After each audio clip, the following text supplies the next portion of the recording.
Allahabad high court के justice Shekhar Kumar Yadav को हटाने की मांग हो रही है। और यह मांग कौन कर रहा है? वो व्यक्ति कर रहा है जो आतंकवादियों, अलगाववादियों, कट्टरपंथियों, जिहादियों का मुकदमा लड़ता है। राज्यसभा में उनके खिलाफ इंपीचमेंट मोशन लाने की बात हो रही है।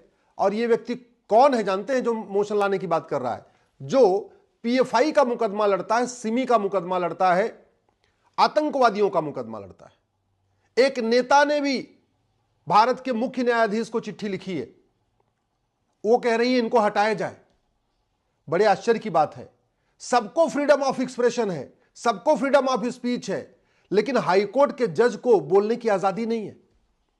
जो बार बार कहते हैं कि फ्रीडम ऑफ एक्सप्रेशन दबाया जा रहा है, बोलने की आजादी छीनी जा रही है, वो लोग नहीं चाहते कि हाईकोर्ट के जज एक बार अपनी बात खुल के कह सके। पहली बात तो जस्टिस शेखर कुमार यादव किसी पीएफआई, सिमी या अलगाववादी, जिहादी संगठन में नहीं गए थे, किसी माओवादी संगठन के कार्यक्रम में नहीं गए थे। वो गए थे वीएचपी के कार्यक्रम में, विश्व हिंदू परिषद, जो हिंदुओं का सबसे बड़ा संगठन कहलाता है, जो हिंदू हित के लिए काम करता है। और सुप्रीम कोर्ट की संविधान पीठ कह चुकी है Hinduism is not a religion, Hinduism is a way of life.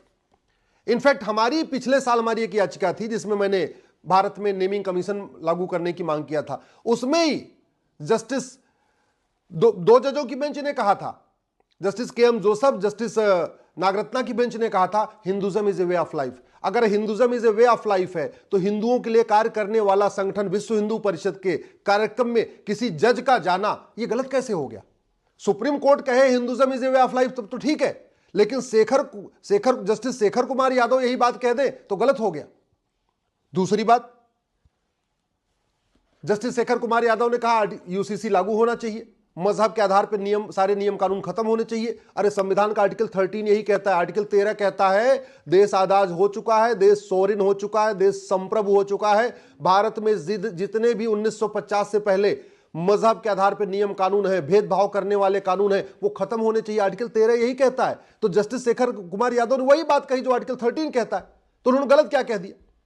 Justice Shekhar Kumar Yadav ने यह कहा कि समान नागरिक संहिता लागू होनी चाहिए।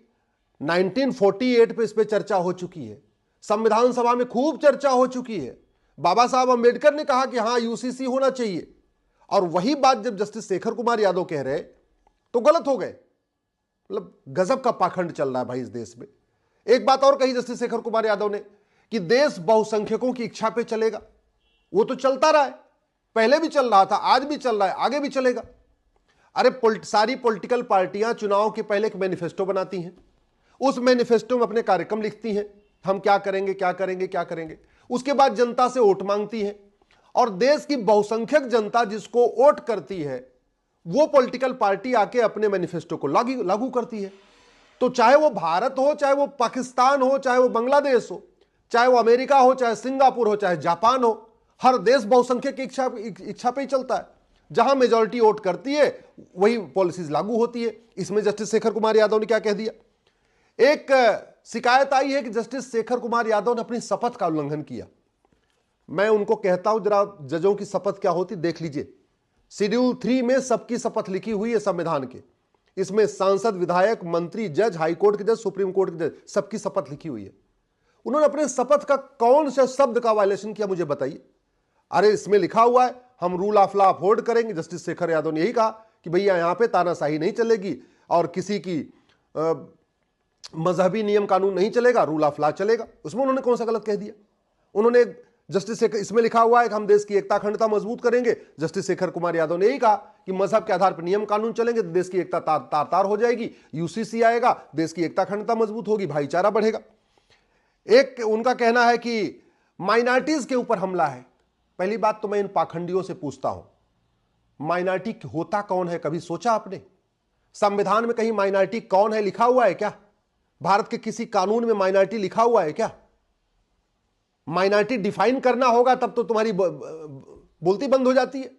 आज तक कभी नहीं मांग किया कि माइनॉरिटी को डिफाइन करो। यूएन कहता है एनी ग्रुप और community which is socially, economically, politically non dominant and inferior in population less than 1%, जो 1% से कम होता उसको माइनॉरिटी कहते हैं। और एक तरफ संविधान में तुम सेकुलर शब्द भी चाहते हो और दूसरी तरफ माइनॉरिटीज के लिए अलग से योजनाएं भी चाहते हो। ये पाखंड, कभी शीशे में अपना चेहरा देखते हो कि नहीं देखते हो? सेकुलरिज्म और माइनॉरिटिज्म एक साथ चलता है क्या? जो देश सेकुलर हो जाता है वहां माइनॉरिटी मेजॉरिटी का कोई कॉन्सेप्ट नहीं चलता। और भारत में तो वैसे भी संविधान के प्रियम्बल में कभी सेकुलर शब्द जोड़ा ही नहीं गया था। इमरजेंसी के दौरान जोड़ा गया, आपातकाल में जोड़ा गया, तब जोड़ा गया जब लोकसभा का टेन्योर खत्म हो गया था, तब जोड़ा गया सारे लीडर ऑफ अपोजिशन जेल में थे या तो विदेश चले गए थे, तब जोड़ा गया जब मीडिया का बिजली पानी का कनेक्शन कटा हुआ था। वो सेकुलरिज्म अच्छा है जो इमरजेंसी के दौरान जोड़ा गया।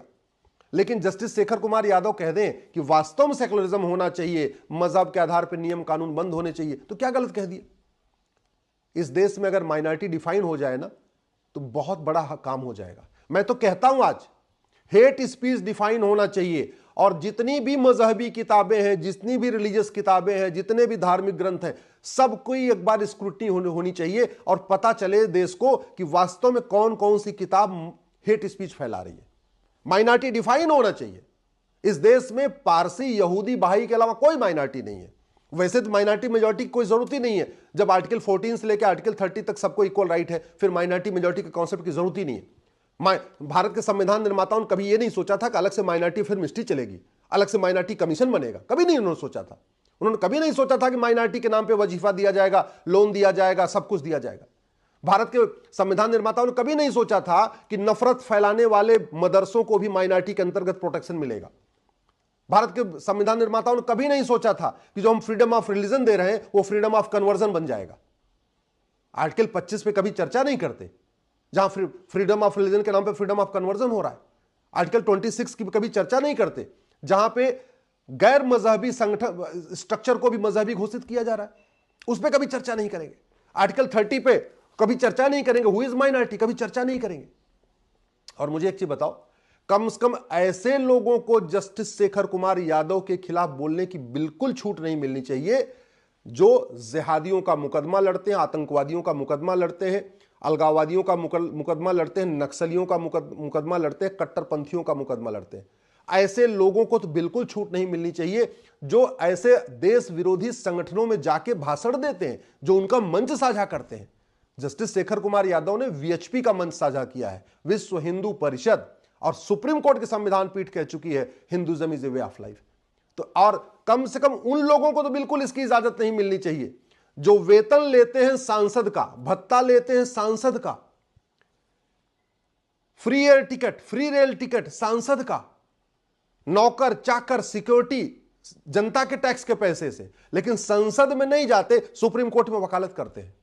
मैं तो माननीय सुप्रीम कोर्ट के चीफ जस्टिस ऑफ इंडिया से रिक्वेस्ट करता हूं, आप इस बात को गंभीरता के साथ सोचिए कि जब एक कोर्ट मास्टर भी वकालत नहीं कर सकता, एक लॉ का प्रोफेसर वकालत नहीं कर सकता, एक प्राइवेट फैक्ट्री में काम करने वाला वकालत नहीं कर सकता, तो ये सांसद विधायक वकालत कैसे कर सकते हैं?